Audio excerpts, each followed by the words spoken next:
Assalaamu calaykum dhammaan mucaashaqiinta xiisaysa Konami ama eFootball meel walba adduunweynaha ka joogtaan kusoo dhawaada muuqaal cusub halkaad iga daawanaysaan waa Yaki Boy Gamer qofka idinla hadlayana waa saaxiibkiin waa walaalkiin Yaki Boy Gamer kusoo dhawaada muuqaal cusub maanta Arbaco ah waxaan kula wadaagi doonaa waxyaabaha beriyo Khamiista sida rasmiga ah loo keeni doono ayaan kula wadaagi doonaa saaxiib intaan muuqaalkan gudaha u sii gelin waxaan ka codsanaa inaad muuqaalkan like sarto channelkana subscribe dhaado balaalkana aad furato si muuqaal walba oo aan soo dhigo uu ku soo gaaro aad iyo aad u mahadsantihiin inta subscribe ii saartay maalmahan subscribe-teena way socotaa waxaan saaranahay wadadii aan ku tagi lahayn 4000 oo subscriber insha Allah maalmo kadib waxaan u dabaaldegi doonaa 4000 oo subscriber muuqaalkeeni ayaa gudaha u sii galaynaa waxyaabaha sida rasmiga maalinka Khamiista u dhici doono waxa waay update ayaa dhici doono maalinka Khamiista ah update versionkiisu yahay 4.3.0 ayaa dhici doona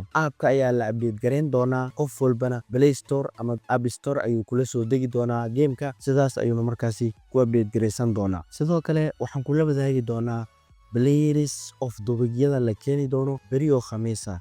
playlist of dobigyada la keeni doono simirkan ayay shaacisay shirkadda Konami playlistkan oo hadda halkan ugu jeedaan oo wajigooda la arkeyni ayay shaacisay saddexdan in ay keeni doonto 12 qof oo markaas la keeni doono waxay noqon karaan sidan waxaan u horeey John Billingham iyo ninkan la yiraahdo Safino ayaa u horeeyo raggan oo sidan hadda halkan ugu jeedo in loo keeno ayaa la filayaa ama waxa kale oo la filayaa sidan in markaas loo keeno oo sidii haday wax laga bedelo ciyaaryahanno kale markaas lagu soo kordhiyo John Billingham iyo Safino iyo raggan kale halka ugu jeedaan oo playerskan in laga soo dhigana waa macquul mid kale oo aan kula wadaagayo waxay tahay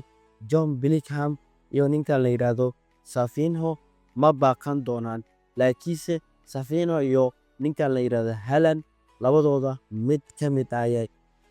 mid ayaa la keeni doona maalinka Khamiista update-ka marka uu dhaco waxaa la saadaalinayaa in la keeni doono ciyaartan la yiraahdo Streak Arena update versionkiisu yahay 4.3.0 marka uu dhaco ayaa la filayaa in ciyaartan Streak Arena la keeno warbixintan oo ciyaartan Streak Arena ku saabsan waa 100% in la keeno waa macquul maalinka Khamiista in la keenina waa macquul ciyaartan garoonkeeda sidan ayuu u muuqan doonaa waa markii la keeno waa hadii la keeno muusoo wada soco ciyaartan hadii la keeno markaas sidaas ay u muuqan doontaa waxa kale oo la keeni doonaa campaign-kan cusub ayaa la keeni doonaa oo sidan u muuqdo firiye badan Coinse badan GB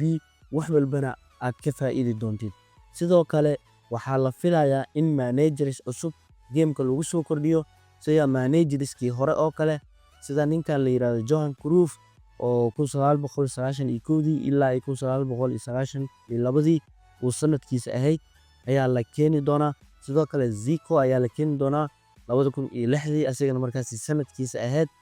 sidoo kale waxaa la keeni doonaa tababarahan kale Wenger oo asagana 2001 sanadkiisa ahayd asoo markaas 500 oo Coinse ah ku furanaysid sidoo kale ninkan ayaa la keeni doonaa Cannavaro oo 2019 asagana markaas sanadkiisa ahayd waxaana ku furan doontaa 500 oo Coinse sidoo kale waxyaabaha la keeni doono managerska waxa waay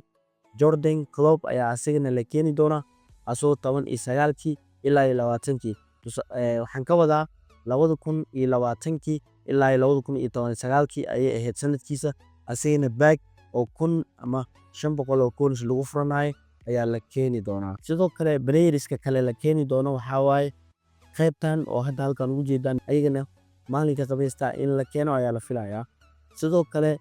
ciyaaryahannadan kale oo la yiraahdo new captainskan ayagana si rasmi ayaa loo keeni doonaa maalinka Khamiista sidoo kale qaybtan match passka ayayna waxba laga bedeli doonaa oo waa la soo casriyeyn doonaa Leo Messi in markaas la soo dhaxgeliyana ayaa la filayaa oo Coinse badan markaas la soo dhaxgeliyo sidoo kale waxaa loo dabaaldegi doonaa 850 milyan oo downloads ah waxaana loo dabaaldegi doonaa bishan hadda ku jirna dhaxdeeda ayaa loo dabaaldegi doonaa tan in Khamiista dhacdo waa macquul Khamiista horteenana in markaas la keenana waa macquul sidoo kale qaybta bountiska waxaa lagu soo kordhin doonaa playerkan oo ciyaaro Tottenham ayaa asigana lagu soo kordhin doonaa qaybta bountiska asoo markaasi 1000 ama 5000 oo bountis lagu furanayo. Waxa kale oo qaybta bountiska lagu soo kordhin doonaa Ruben Dias ayaa asigana lagu soo kordhin doonaa qaybta bountiska asoo markaasi lagu furanayo 1000 bountis ilaa 5000 oo bountis. qaybta bountiska waxaa kaloo lagu soo kordhin doonaa image oo asigana markaasi ku furan doonto 1000 ilaa 5000 oo bountis. Sidoo kale waxaa la keeni doonaa albigiskan